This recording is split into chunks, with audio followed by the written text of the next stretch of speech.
Hello, everyone, and welcome back to the United Star. Today, we have a very special episode with MUFChicago. We have Aaron here from Chicago, all the way from Chicago, and we're going to be discussing our manager and our club legend, Ole Gunnar Solskjaer. There has been a lot of debate around this. It's going all over social media. It's doing the rounds on Twitter and on Instagram. A lot of pundits have discussed it as well. Why is Ole Gunnar Solskjaer not being backed? Aaron, I'm going to throw it straight to you. The first question is, does he deserve to be backed on the basis of what he's shown?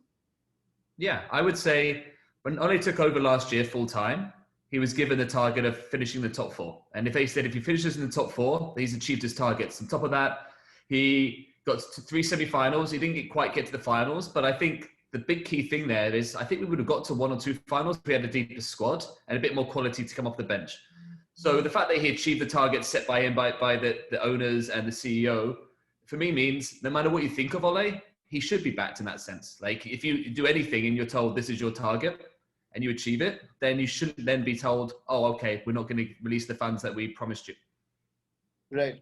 That's a very valid point, Aaron, because all said and done, he achieved what he had to achieve. You might have opinions on whether he has tactically got the know-how or no, whether he's a good coach or whether he's a good manager or no. At the end of the day, he finished third in a league that was very competitive, be it because of the lack of quality in the teams or whatever the reason may be. He finished third. So, Vishesh, this is my question to you. What do you think are the key reasons why he's not being backed? Do you think there is some sort of reservation amongst the senior management, or it's just the fact that we've got an absolutely stupid board who only care about money? I think it's the second, Brasham. I think it's the fact that our board does not care, because if we look at it, we've been going through managers, right? And you look at Jose Mourinho's period. He got us into Champions League and he wasn't backed again. He wanted a centre back. They didn't give him that centre back. You now look at Ole Gunnar Solskjaer. He's again got us to the Champions League and he's not been backed. I mean, Jadon Sancho's saga is going for what, 2.5, 3 months now? And it's being said that we're going to pay up the 120 million in the last 3 days. I mean, you could have done that in the start itself, right? Why are you waiting till the end period to get the player that the manager wants? So I think when it comes to Woodward and the Glazers, they're just like, you get us to the top four, we get the financial benefits of the Champions League, and we don't care about the rest. And unfortunately, that's not how football should be done, especially with a club with such a great prestige and history. Mm-hmm. I think that's a fair point. It's almost as if it's an equivalent of being a Champions League yo-yo club. We get into the Champions League, we're happy with that, and then we don't back the manager that's in place. But Aaron, just to play devil's advocate here, the Ole Gunnar Solskjaer got an 80 million pound Harry Maguire into the team. Mm-hmm. He got an Aaron Wan-Bissaka into the team. He's got Bruno. He's got Igalo. He's got Dan James. He's got Donny van de Beek now. So he's got 6 or 7 players that he wanted. Now my question is, Aaron, have you seen enough improvement in the team? And has Ole been able to use these players efficiently enough to give the board confidence that he should be backed for more players?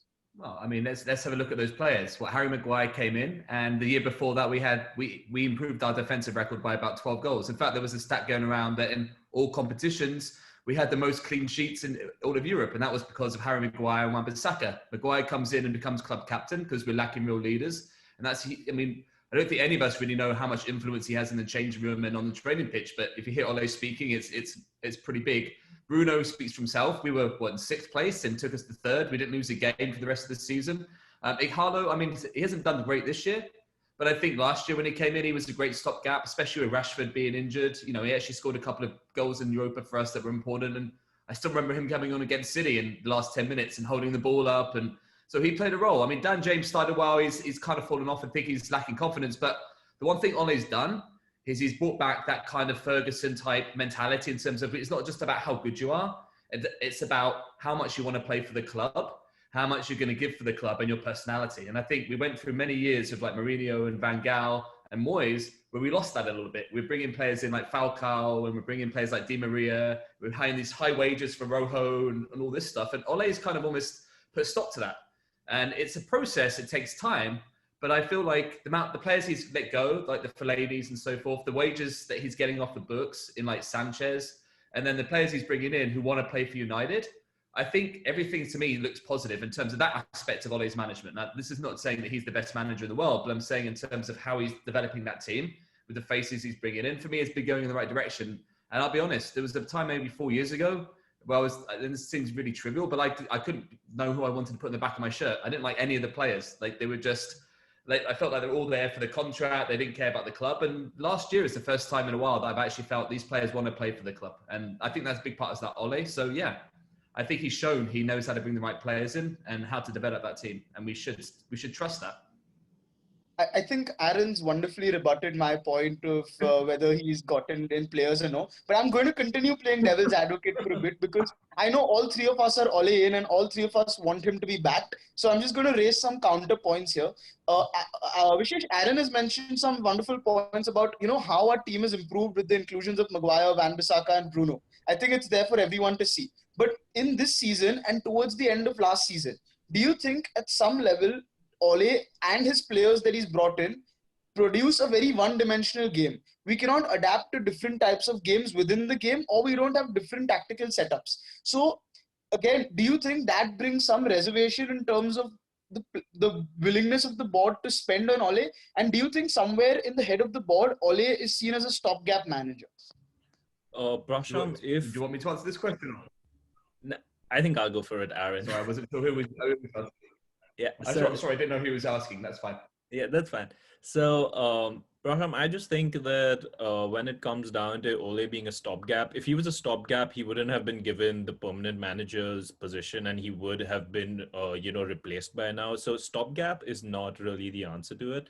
But when you look at us being a one-dimensional team, I do agree. We do play from the back and that's the only way to go about things. And Premier League teams have realized that if they press us, then they can get the ball in our half and, go for the game and probably win it. We saw it against Crystal Palace as well. We saw it against Brighton also. They were putting dominant performances. But that's where the board comes in again. They do realize that this squad doesn't have the depth. You talk about Ighalo coming to United. He wasn't our first choice. Joshua King was. He came in because we were in need for a striker and we were desperate for someone, and he was the last option there is. So when it comes to Ole, I don't think he's tactically out of depth or he's not the right man for the job. Maybe he's not the man to make us win a treble or something, but he's definitely the man who can produce the results if backed. Aaron, you wanted to come in on this. You want to add something, disagree with Vishesh, feel free. No, I agree. I agree completely with him. It's I think at the end of the day, Ole has been back because they trusted him and they trusted his vision. Talking about last year, not necessarily this year. And he's shown in big games that he can actually get results. But I agree, it's one-dimensional. We're very good playing from the back. We're brilliant on the counter-attack. I think that's why we've done so well in the bigger games because they attack us and we're great at like counter-attacking them. But we struggle in some of the smaller games and we struggle to break down teams that defend. And Ole hasn't necessarily shown he's able to do that. But I don't really think that's the reason we haven't signed players this summer. I think the reason we haven't signed some players this summer is to do with the board and Woodward and Judge and Richard Arnold, who, in my opinion, are very incompetent in their jobs. And we're the only big club in Europe who don't have sporting directors and football directors running the football side of the business. And I think it's pretty telling in the way we go about business. Yeah, I think Aaron's mentioned a very important point in terms of who runs the footballing side. And often it seems that when Ole comes out and gives his press conferences, it seems that forget Ole, even when the likes of Jose Mourinho and Louis van Gaal, who are probably two of the biggest names in the managing world, when they came out and gave press conferences, it seemed like they have no control over the transfers. They have absolutely no idea what's going on in the back room. They don't get the players they want. Louis van Gaal came out and said, I handed a list of players and then I never saw those players, or I never knew what happened and I just saw that they went to other clubs. So fundamentally, it seems like it's just the fact that Ole deserves to be back, because both Vishesh and Aaron have, mentioned some wonderful points in terms of why we need a manager like Ole at this stage. It is the right period of transition for us, and that is why we need him. But the fact is that he's not being backed, and that is the incompetence of the board, as Aaron has said. I mean, there's no better way to put it. They don't understand what's happening. But this brings me to a larger point. What happens now if Ole fails to deliver the Champions League again? does he get sacked, or then do they again reinvest in Oli and move forward from there? Aaron, what do you think? That's a tough question because I think what happened with Mourinho 2 years ago was he didn't get backed, and the way Mourinho handled that made it very easy to sack him because he started like criticizing his players, saying they weren't very good enough, saying it was a miracle they finished second. He created a really bad atmosphere within the club, which made it the board's decision very easy. Like, we can sack this guy, and many of the fans didn't really push back. There's still a group of fans who do push back, but Mourinho did a good job. He didn't handle it well. Ole won't act that way. Ole is gonna, no matter what happens, Ole is going to be professional. He's going to keep the players on side, and he's going to try and keep the atmosphere as positive as possible. So the fans and the players are going to probably stand behind Ole, knowing what's happened. This has happened before. So, but they see it. First time, one thing, but second time, third time, it's become too obvious. Everyone knows now it's the board that's like not backing the managers who are making these decisions. So they might try and sack him, but I think if they did, I think there's a lot more fans who are aware of what's going on now than maybe under the Mourinho. Alan, that's another great point, because that's sort of a segue into what I want to ask Vishesh. What I want to ask you, Vishesh, is this goes two ways. The one reason the board has gotten Oli in place is because the fans will not dissent, and the fans will be like, okay, they're not going to go out and diss Oli the way we did Mourinho. It's never going to happen, because in our minds and in our hearts, Ole Gunnar Solskjaer is an absolute legend of the club, and we're not like other clubs like Arsenal who are going to go out there and disrespect him. So that is one way where the fans don't dissent and he's the poster boy. The other way is what Aaron is talking about. We go that way, that we don't put any blame to Ole, and all the blame is now directed to the board. So which of the ways do you think are going to go? And has the board taken a big gamble? Because if it goes the other way, they have no hiding anymore there.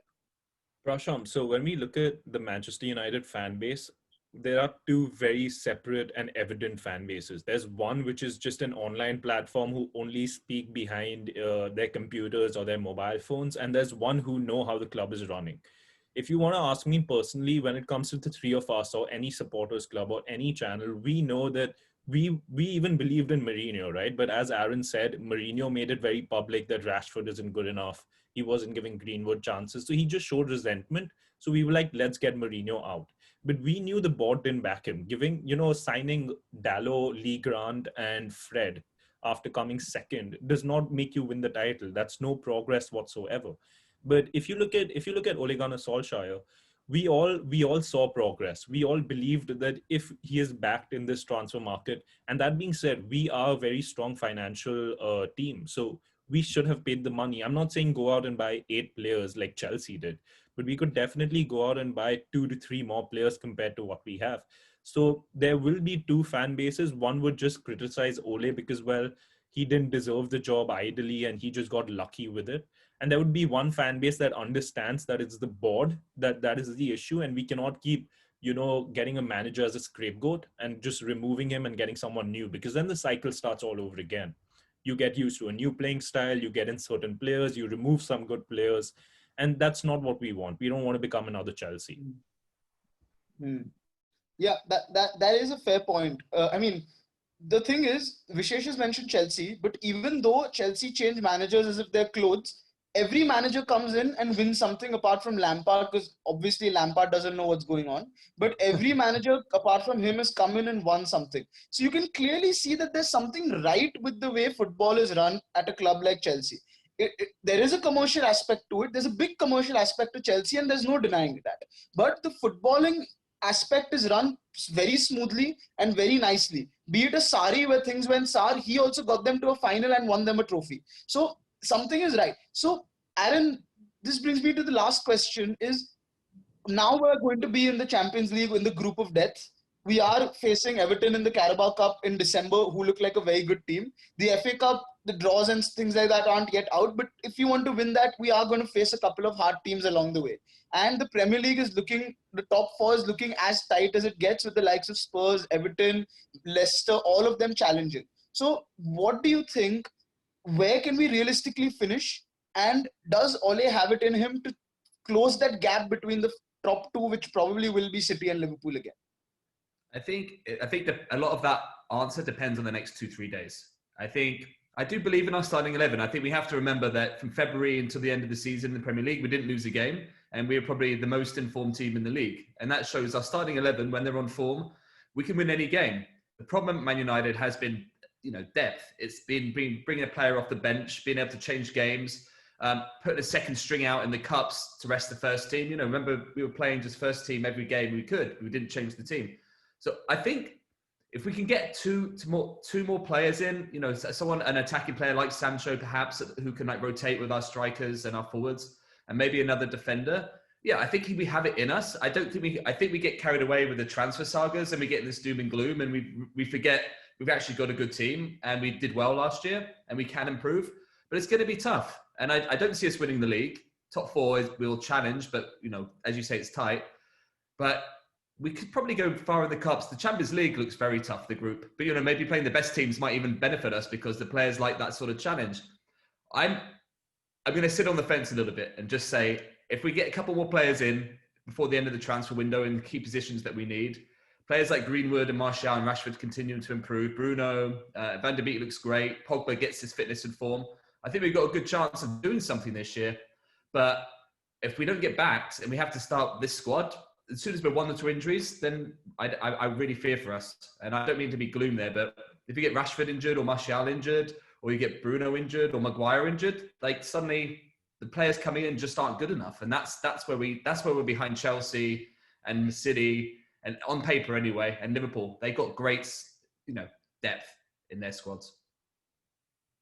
Yeah, I think that's a very fair point. And that sort of sums up this entire debate on whether Oli should be backed or no. Put the manager aside for a minute. As a club of Manchester United's scale, 1 injury to a Martial or 1 injury to a Rashford, or for that matter, 1 injury even to Mason Greenwood, should not throw your entire season out of the window. And that fundamentally is the problem. It doesn't matter who's at the helm, but as long as we rely on just 2 or 3 players to provide the goods, it cannot happen. We're Manchester United. We're not Everton, or we're not, I don't know, West Ham, who rely on one wonder season by Dimitri Payet or on one season by Gylfi Sigurdsson. We aren't that club. So whoever is at the helm, we need that man to be backed. Whether or not he does it or not is a second question. Whether or not he's good enough or not is a second question. But primarily he needs to be backed. And primarily what needs to happen is we need to bring in players that fit the philosophy of the club. You don't bring in players randomly who, don't fit after one manager leaves and another one comes in, or who aren't Man United players. You don't bring those players in. You don't get into sort of contests with Man City. You just don't sign players because City are signing them and you don't want them to sign them. You don't do that. You sign players that fit with the philosophy of Man United. And if we go that way, it doesn't matter who's at the helm. Like Chelsea, we'd be in good hands irrespective of who comes in. And I think that fundamentally is the problem. I couldn't agree more. I think, everything you just said, it's the lack of sporting director and football director who drive that type of conversation and drive that philosophy behind the scenes. That's what we're missing. And if you have that and they're signing those players, it doesn't matter if Mourinho comes in and leaves or Van Gaal comes in and leaves, or that there's someone there keeping the spine of the team and the philosophy of the team in place. And we just don't have that. And that's why we go from one manager to another, and everything gets chopped and changed every single time. Yeah. And that's why I say, Prashant, that whenever Ole leaves the club, whoever gets it will get a well-settled side, because they all would be playing for the badge. All these players are playing for the badge. He's removed everyone who came for money, who came, just for a lucrative contract. Everyone at the club right now plays for the badge. Everyone we want will play for the badge.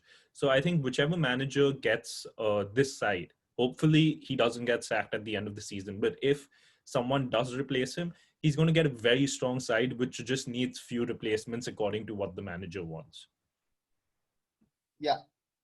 I think we've had a wonderful sort of discussion on why Ole Gunnar Solskjaer needs to be backed, or why any manager for that matter needs to be backed at Man United. And thank you, Aaron, for coming on and I think, guys, you all should give MUFChicago a follow, MUFChicago as they call it.